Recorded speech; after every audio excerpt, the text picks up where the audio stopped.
The year 2021 saw some remarkable advances in soil health management systems for California cotton that have not been seen in recent years. Several different partnerships of farmers, the private sector, university, and cotton brand companies were formed that resulted in considerable innovation, learning, and progress toward the realization of improved performance regenerative agriculture production systems.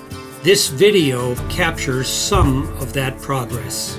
My motivation is I have a passion for change. California agriculture has a lot of challenges. These growers, they're the best growers in the world, and they are faced with a state that is regulating them out of business. They have short water, they have high costs of doing business, they have labor shortages. They work really hard, and the success is real variable.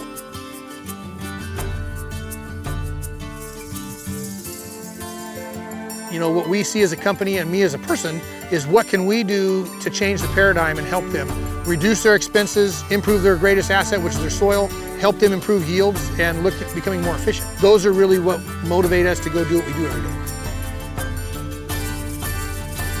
day. Most cotton systems in California, at least, are very tillage intensive. You have long periods of fallow ground with the fields are bedded up in the wintertime, and then they go in and they plant cotton in the spring, put a tremendous amount of tillage passes in it to make it happen, and that's their process. And it's very successful. They grow great cotton. Unfortunately, what it does is it's really hard on soil health. So we basically have driven our soil organic matter down in California to between 0.5 and 0.9% on most of the tilled ground, and cotton ground probably being close to the lower end of that on most cases.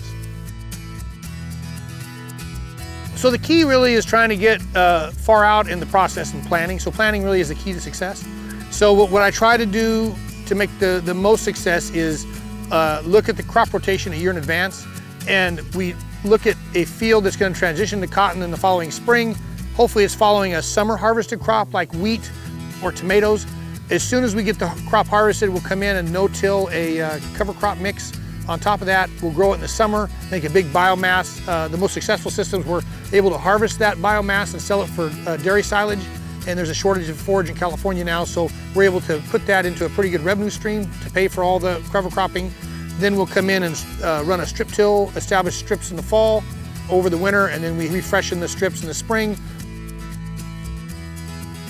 We can either pre-irrigate or sprinkle it up, and then we put the cotton in and it comes out great.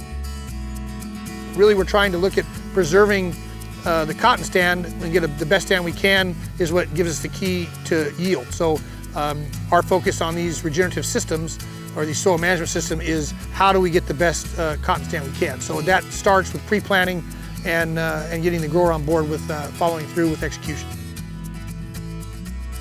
Pretty much the system we use relies on a shank strip till machine, no-till grain drill. And to be honest with you, that's pretty much the only big changes. But again, the strip till equipment, most growers look at strip till as just a change in tillage practices. It is not a change in tillage practices, it's a change in the whole production system. So you've got to really change a lot of things to accommodate the strip till to make it successful. And that's one of the things that we do is we teach the whole process and look at an entire system change. And when we can actually present that idea, the growers can get success without a lot of work. You're actually standing on their conventional practice, and on the conventional practice, their soil organic matter runs around 1.2%, which for the San Joaquin Valley is pretty good. The bulls have been putting compost for quite a while. They have kind of a monocrop cover cropping system in place where they're doing some cover cropping with a single species, and they're at 1.2. What we're trying to do here with the regen system is to push that organic matter to 2.5 and above. By using the reduced tillage, the multi-species cover crop, and the compost package they already have, I think we can easily get to 2.5 to 3% within probably about 2 years from now.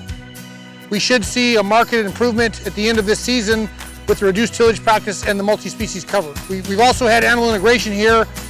Back about a month ago, we had sheep, and we sheep down. The cover crop was about hip high, and we brought in about 1,000 sheep, and we took the cover crop off in about 10 days. If you look at Bull's conventional system, they disc twice, they land plane, they chisel, Well, they actually run a single pass tillage machine that does their ripping for them, an optimizer. And then they come back and they list, and then they mulch the beds, and then they get ready to plant, which is the condition the fields are in currently. So if you add all those up, that's all disturbance passes. In this particular field, since it's the beginning of the process, it was chiseled last fall after their previous crop and disced and left alone. We planted the cover crop in November. We no-till drilled it into the soil. We sprinkled it up. We grew it, and we started sheeping it down at about the middle of March. And so we're doing 2 strip till passes and a planting pass, and we had a no-till cover crop pass. So basically, we're only making 2 disturbance passes to get the cotton in. So when we work at the strip tiller, the particular brand that we use is an Orthman one tripper, and it's a shank style strip till bar. It is engineered to run at 6.5 miles an hour. So the key here is to make sure that we get the shanks at the right depth for the machine to be able to run the strips at 6.5 miles an hour. And when they do that, the dirt flows to the machine correctly, and we get good action on the back coulters that really give us a better seed bed to plant into. So that's what's important. So this is drip tape, so we have to be careful when we have to dig up the drip tape, figure out the spacing, and then set the GPS in a direct relation to the drip tape so we don't interfere with the drip tape. So what we do is we adjust the bar, we roll it backwards and forwards. That engages the rear of the machine. The back 2 blades are wavy coulters, so we can put those deeper into the ground, and when that does that, we're able to leave more of a hump in the strip.